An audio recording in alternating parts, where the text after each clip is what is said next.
nhỏ rồng ít trong này chỉ tên trà mong sẽ đời nó đi mà nó trồng tu cũng rồng xe cơ tất cả làm chỉ trong này chỉ tên trà mong sẽ đời đuổi thiệt mà cho nên là nhỏ đi trồng tu nó của cô cá xem gì thiệt của giờ là thấy không sở sự phê phê bù đồ bê trong này chỉ tên trà sẽ đời tao bao thiệt tổng nó tao nó ok nó đi có sở sự nó mà của tao chơi bỏ đó tao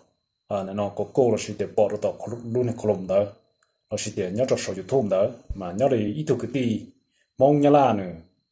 cô tao mới cho là thà thì nhớ đi ta chỉ nó mà để tí thằng chú yêu cỡ gầu đi câu ít tuần nhà nó ở YouTube đó một công đó bề rồi YouTube mà rồi chú yêu chấp lại đi mà nhớ đi tụi cái tin đó nữa cô tao thà thiệt nữa cô tao biết cho nó khó tăng mạnh so sự phê phê nữa mà cô là cô sao chỉ thông cơ gầu rồi nó khó so sự đó mà tới rồi những một trang cơn gầu ít trong nhà chỉ tên trả sẽ đâu nhớ đi khó nó mà nữa cô tao hay nó khó so sự đó thì nữa nhất chỉ tao ấy giờ đã chỉ炒đó là người mù bây tụ trường đó lúc chế và nặng cho họ thay nặng sự đó là mà tụ trường đó sao mà phong nữa hả tiệt là mua chỉ trong cho lúc chế đó là lúc chế đó và liệu của mà nó chỉ vô là nhiều mù vô lúc chế chia mà gọi là thay nhiệt độ đó là mà tụ cái tiền của tao hai đến đó độ anh nói tụ trường và mua cho mua vị đó cho họ lúc chế đó nó nữa chỉ có tao cơ chỉ là của tao suy hại một độ tao anh nói chỉ là chú trong nó thi lỡ là gì một chỗ tọa và nó chế tụ plong đồ lỡ chỉ là cú tọa khu mù hay ít rồi chỉ ta vì nó có thể tụ chú chế nên trồng xía nó là trồng xía chỉ nên thì nó tọa và cú và hàng quan trụ rồi tụ chú mua mà vì đó nó là mà chỉ nên chỉ tàu xía đi chứ thì nó lại tàu muốn sơn chùa rồi ở tọa xã tàu ở nhiều nông chỉ cú cho các khu mù thì có một thằng có tiền nó có tăng mình mẹ sẽ chỉ cho ít khó lo nó thế cho nên đó chị thầu này nó rất là một thả và rồi tu lùn tròn đó nó chị nhưng nó tụ cái ti và một vị đó chia và nó tụ cái ti tụ chữ chế này nó tụ thả này đi tâm ăn tan cho chị tụ và nó chữ và một vị đó nó thì là tụ thả này đi tan cho chị cho nên nó tu chỉ plon tu là thiết tụ hai đồ hai tiền để khó tâm mang trong nên đó xí mà chỉ muốn ăn chỉ tụ chữ chế đó nó chỉ muốn suốt cái gì mà hai đi vì đó khó thì nó tiếp tục cái lúc chế tôi sau cái lúc chế của một vị nó cứ thấy nhiều là chỉ tới muốn nhiều là có là mà giờ lúc chế trong cái là có lú mà có chỉ quan niệm một chỗ là tụ lên đó nè mà nó lại ta chỉ nó mà trang thế trong này chỉ cái mình trả sẽ đó chỉ hai là một chỗ tết sáu sự có thả không mình chú mình chỉ sáng đầu chỉ hai lười dạ có một trò luật tết đua nhưng mà mỗi lần tụ đi đua là trò xấu đu đủ nè mà tết khó trong đó tư do nương lý kia là sao chỉ ta mà người chơi sao mà chỉ tàu được nè nè itu một hai nữa cả sau nữa lúc chế của mọi vị tí sĩ ta chỉ cho đầu cơ nó chơi sao mà ô linh đơn giản xí rồiอยู่thấy nhiều tí sĩ được lo nó đơn giản xí rồiอยู่nó mà bây giờ ít khó chẳng cần cổ bây giờ tôi chẳng pha hay cho bây giờ YouTube thì nhân là tôi muốn rõ sắp tới chỉ tôi đã trọc tâm mình sắp tới đi rồi thì tôi phong dư là sẽ tôi cứ chân mùa đời nên tôi YouTube nên ba tôi sáng nhiều rau đời nó ba tôi sáng nhiều rau tôi chỉ năng tiết tế chế nó chỉ bỏ hai đi nó mà giờ có cái tuần này YouTube trò thì cứ chẳng mua cho nó chỉ năng cái tế mà做cái gì năng có video khó có tao nhiều trong này trong này đó nữa chỉ tế sát sự có một thả comment chú mình chỉ lúc chỉ tao cái trò tiền này lúc sao phong có trò gì phong có bông nhiều thì gì thế nó mà từng pha chắc tới trong này chỉ cái tên trả sự chứ sang trả xong rồi cho đua là trò ý gì nó năng cái trò tiền là chỉ một trùng trò thì to số cái ta mà phía rồi này sẽ được bao nhiêu đó mà nếu khó so sự tu cái tim không nhớ là nó này tụt thả nó thì tiền đi nên cho cái chợ đua này nó nữa tao một thả cho tao chế tu bao tu muốn tu dùng cái gì thế mà trong cái kia chưa hay ta mà nhớ thì ta xin nó mà cho nên cái YouTube là những bộ bao chỉ là cái key để rồi thì ta có YouTube bỏ cái khó tâm mạng dấu mình chỉ có hai chục trở lớn chỉ là lương đột coi là trong nhiều của đó nữa mà cho nên đó tới những bao điều YouTube tự nhiên rồi mà cái chỉ là trâu xíu thế này cho chữ bí tôi là trâu xíu nhưng mà không tự nhiên thế sự ta chỉ mà yếu tố chẳng phải rồi đấy nhưng mà tôi cứ chăng mua đó nên tôi YouTube đầu tuổi in đủ đi này tôi thà nên tôi nó ta lọ vì đi chả đó trâu chỉ là nhẹ tua thế nào nên bỏ bao này vì được hoạt động năng lượng YouTube nó đó chỉ là khí có tự nhiên nó đầu khí cho chỉ uo là khí cho uo là khí nè năng tiết tế là khí chập rồi cho khí chập rồi bây giờ mong có sự rồi mà rồi sụt rồi cho xí luôn cho xí luôn rồi chỉ là hay nên bỏ đi cho tới chờ mang ngày là uo là怎么被脑袋只路这么接弄欧路节这么欧了弄了路节呢老吃草为家吃草罗的chờ bạn mang罗的chờ đỡ罗tiết uo tên đấy uo xí chứ nó nè ta xí nhớ rồi tới chờ nó chẳng phải cái gì nhớ rồi tới chờ nhớ la chị giờ lại tụi cái tim không được hay nè nhớ lại tụi cái tim không được hay nhớ rồi tới chờ nhớ la đỡ chị giờ ít khó tay mình của cuốn sổ cơ kia thế nào do tiền này nó là do tiền này mua mua lúc chế này trong ta mà khó tụi cái tim nó sẽ tụi chú chế này thiết chỉ tao xíu tụi chỉ do lên đỡ nè tụi chỉ do lên đỡ nè anh em sau lúc chế thể nghiệm đi xí nè thể nghiệm đi xí đâu hết số cơ chỉ mua hà lượng rồi tao tới xí nữa mà cô ấy khó tay mình của đồ sửa sai chỉ thông như thế và cho nên là cô bỏ nó khó video nó mất trò nó cô mò cô sửa cơ thế mò cô sửa cơ thì mới cho lọt thà họ nói là tụi cứ tranh mua cho tay mình là cô bỏ chỉ cô rồi nhớ sửa cơ mò sửa cơ cầu là tao in tụ nó đó là nó thao tàu kỳ bộ nhia nhớ là cho cái tiền trả nhớ rồi ra thì các mang là cô tàu ta không mình chú bên gì nữa tôi mới trả tao rồi sửa bao cho nên cô tàu này nó đời là tụ thun tới giờ chỉ trong lan nhẹ nhá là nè hay nè mà cô ấy khó tăng mạnh when you cân cầu trộn biết sao kiểu YouTube thế đó chỉ chỉ dùng để trả là bên giờ căn trồng thì bây giờ rong sư bên mong chỉ tới chỉ xa bên mong giờ cho nâng khi chú nhân trên trời luôn tu là YouTube là you watching đó là trên trời luôn đi chỉ luôn đó chỉ khi nè muốn nhẹ luôn tu là chỉ phong luôn thì gì thế này rồi nè mà giờ này trồng này chỉ cái tên trà sẽ là chỉ trồng để trả là bây giờ tao xin luôn thế bây giờ我那就估计到年底带着那的一双的年包，在那我上其中的不用年渣那种呢，年渣为了家贴渣，上其中的肉的也肉个那块小窝子，但肉个都我年代了，个知道我同看到了种的，还个蚊子，个年草了的个人嘛小蚊子，我个种子是，mà bên mong mà xuẩn tao mà nên một sai, lối yên chỉ hả, hay thì khổ nên là tự tôi trong kịp thua chứ. Tự tôi trong kịp thua tự tôi là nó chỉ trong chơi nhận đi tế nó chứ vậy khó tăng mà lọt chắp lời mà tế khó nó mà vậy khó của này nó bây giờ tàu thì xa giờ tàu trong lọt thọ bê tụ khăn bê chế này mong bây giờ mong thì一种人这个人扎实的吃三吃古堡一切个地方要找山都地屋呢古少到上到了找古道呀看个tôi sau phải hay đi ra là mua tôi sau tiểu li nó có tên mình nó do li nó là mua sau li trả mua chi mua chỗ này ta sử dụng li trả là cái gì giờ can trọng tiền cái gì luôn chỉ trả sau phải sử dụng tàu có sai ra đầu chỉ cho có xe có sau phải cho chủ trả có sai ra thì cho có xe có sử dụng lòng cả đều trong ta sử nhau li cũng bỏ tàu thì lúc tới chơi nhớ là nhau lại tụ cái tim không được thả chế nhưng giờ khó tăng mạnh của chỉ nhau bây giờ là xã cơn cầu hay thì bây giờ mong gì vậy là tôi bị yếu chế xí nè bị yếu chế của mọi vị ta là thấy nhận tí sĩ đồ yếu của đi cha cho đầu cơ yếu chế một con rắn xia thế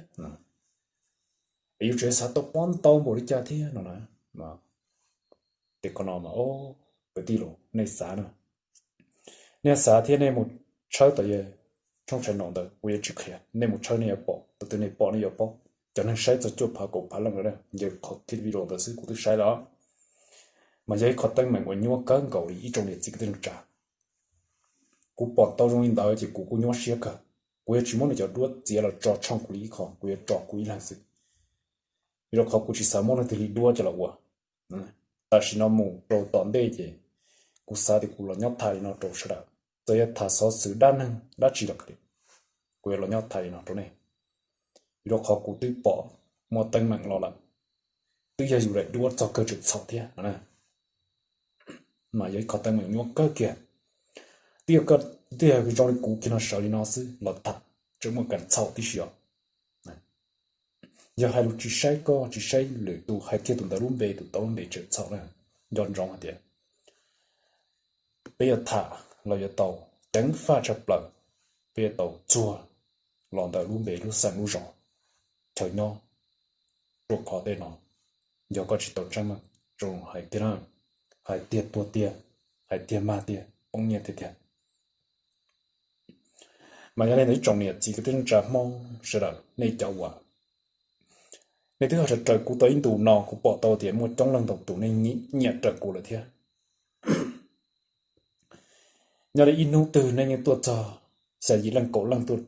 cháu cụ thế mà của cô rồng siêu này trâu cơ ta chỉ cụ ấy tù năng thà lục chỉ cái gì thà lục chỉ chuẩn rõ thà trộn tỏ trộn bể đồn ra từ này tức là khiến tao giàu rồi cụ ta chỉ cụ tức thà chỉ tàu trở lên này suy nghĩ sẽ xa để sâu chơi rồi tôi khi là nó gọi là trực tham một lò khó cũ lò ra lúc gì bù thế cũng phải nhầm nhiều sầu của tôi thân sầu một lên này suy nghĩ sẽ xa có cụ hai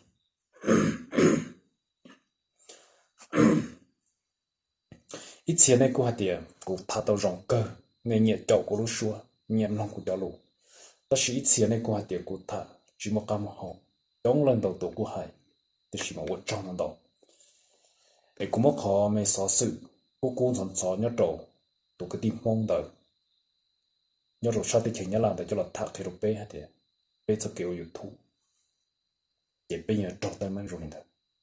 ta chỉ mà tụ cái tim tích trâu đó chỉ có bé giờ ăn rồi bé chẳng pha trâu yêu tích trâu khi rồi bé sẽ được chỉ bây giờ tôi chẳng pha sao bút trâu thì trâu giờ ý khu chỉ tu nhà tu chỉ tu rồi là có một lần đại đua tròn rồi chia nếu smartphone bông nhẹ tàu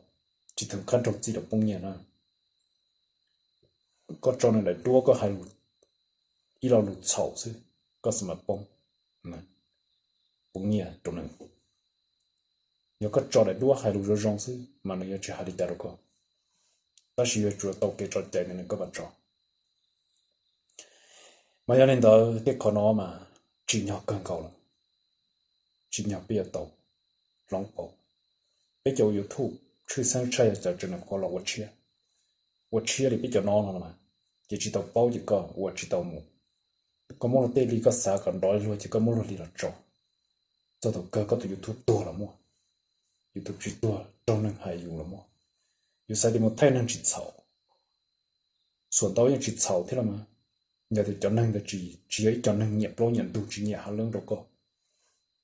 就去炒，只我的价格要太的价到，但是要叫人的要叫人也不人都散。theo sai theo lũ tỏ chỉ nhau có về sự chịu kịp con à nó thì cho nó mà chứng pha sắp bờ cho nó cho phê sắp bờ nhau bốn gì dùng đó dân trongอยู่xe bây giờ chậu hay lọ chỉ cho thế nào cho nó phê cái tiền trong này chỉ có tiền trả ê mong cho rong như rong cơ kia này bỏ cho rong thế này bỏ xả bỏ cho rong thế rong này cứ trăng mùa này xả thì bỏ rong thế một trời tôi tu sáng nhà rau bổ rong thế lúc đấy lúc chân chú lúc đấy lúc chân thua lòn được cho cái rong cầu sư này tu sáng nhà rau đó nên sẽ xả sáng nhà bổ rau bổ lần đầu thế đông chỉ một lú đi đó mà cứ chân một lú giờ chậm đó sẽ một trận năng ở trên cuối à tu tự trả tu hai điện tàu cột bể hay bung cầu chúng mình lo lú rong rồi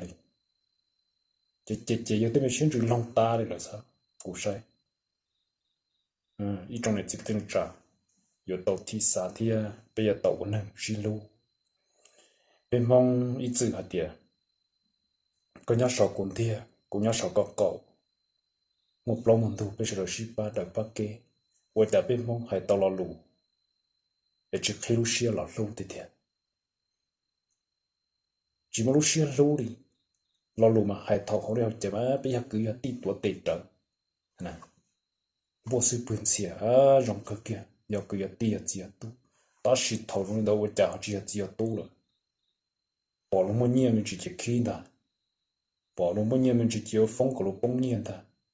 bỏ luôn một lúc chế chỉ một sớm ta chế độ u lụa những đâu u ra chỉ ta biết không cho tôi trong bươn trong đó ta chỉ chú ý chia sẻ ít chia đều cũng chịu vậy mà nhớ là cũng bỏ họ sao xử nhớ đầu tụ cái tin là thả mà cũng nhớ xía cả cũng lung cho nó cơ thế chỉ có tin tao mà sợ chỉ đã cái lọt thả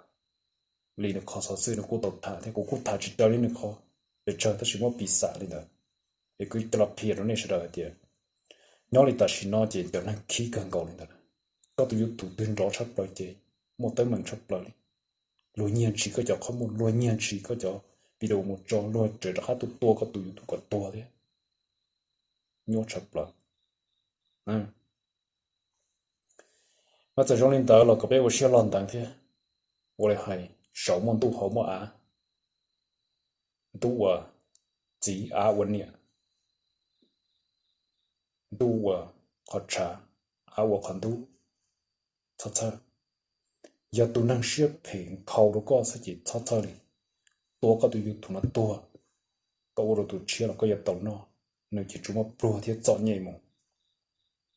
vì chả nếu lúc xếp phèn xếp chỉ trong xếp đủ xếp chỉ cứ liền hiện rồi tụi luôn tụi nhau sầu bỏ ra tụi vừa đầu chỉ đó nữa à nhau hậu nữa à chuyện trong nữa sao sao để luôn tụi thì lại à tụi chỉ mà không có bỏ nữa nếu bỏ thì luôn tụi thì lại à giờ là chỉ thật từ này sầu này từ sầu luôn tụi thì lúc đấy nếu bỏ thì nên bị sầu lo một cái cho luôn tụi có sẽ đây ở trong là xã cho luôn vừa từ tế nè ở đây còn nó chia là hai đà đi hai cái tia rồi trong này chỉ cần trả mong rồi đó vấn đề cái trả để cho luôn tụi ở trong xã mà trả sao tiền tu để bố trí đâu có nếu bỏ cho nên nó sót tuổi thì bây giờ tu tuổi thì là này thì cho nó có một cái sâu thìจะsót tuổi ở trong xã có những món là tụi không muốn nó có lý sao muốn nhớ tụi nó có tụi sao muốn là tụi chụp vào trên ở trong xã muốn tụi mua án à cái tin à họ nói là trong này tụi cái tiêu này nó ở phía bên nhưng mà trongอยู่จอcứ cho tiêu là sẽอยู่จอลูกค้าเด้อnó ở trong xã thế có sao thì có tàu khoản nhiên tới có chữ của tới con gì có chữ của chỉ to có chữ của chỉ bông gì rồi đó là khoản nhiên là trắng cả nè của nó chữ là lấy của nhân gia sẽ lấy chữ bằng con khẩu rồi không muốn chỉ trắng mình chỉ muốn làm một thằng là chỉ là nó có tàu có giá rồi nè tí nào bây giờ thủ bây giờ nhà mà qua thế bây giờ bỏ thì tàu nhẹ bây chỉ tàu lái rồi là chỉ bây giờ nhà qua có rộng bây giờ mà là tụ đi là trò rồi dùng đi theo lý do chính xác nhớ đi ta xin nói YouTube tất cả là những lưu cơ giờ tới我chỉ tao nói chỉ tới我chỉ tao nói yang cầu thế ta chỉ bên nhà bé chỉ có chỉ phải chỉ sợ mà bé sắp khởi trong cái tụ chỉ phải phải đó chứ bé mong chỉ là điều phải đạt tụ nhưng mà cho rong càng cầu cũng bỏ tao để cho cái tiền trả nhớ trổ sát tụ thì u là lu bây giờ nhớ trổ tụ cũng cá càng cầu cũng bỏ tao để là lu bé cái kia nhớ làว่าtụ cứ chăng mua đó nên tụ YouTube tụ này thò là bỏ lên ba là rồi này đại tàu tăng mang pitch tất nhiên là tụ YouTube trâu cơ khó nên nó cứ nhỉ cái để ý áo lúc lì rồi đó là khi tụ rồi này thì mà rong siêu này trâu là chỉ rong siêu này sẽ được trâu nên ba này thì mà cũng rong siêu cơn cầu lì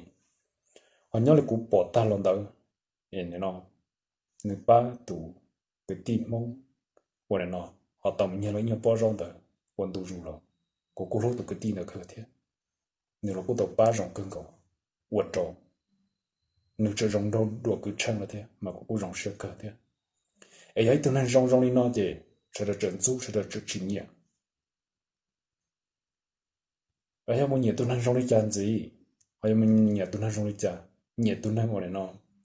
để rong đi chán năng nhẹ tuần đầu tu sáng để thiên nhẹ nó bây giờ là chán cũng chỉ tao cũng chỉ bao chọn năng nhẹ thế ôi đến đi tao cầu pe mà như một tờ trả tao cái gì để mà chỉ bao hành hay pe hay rong hay xí hay nhá hay rong đi chả là hay chế作rồi ya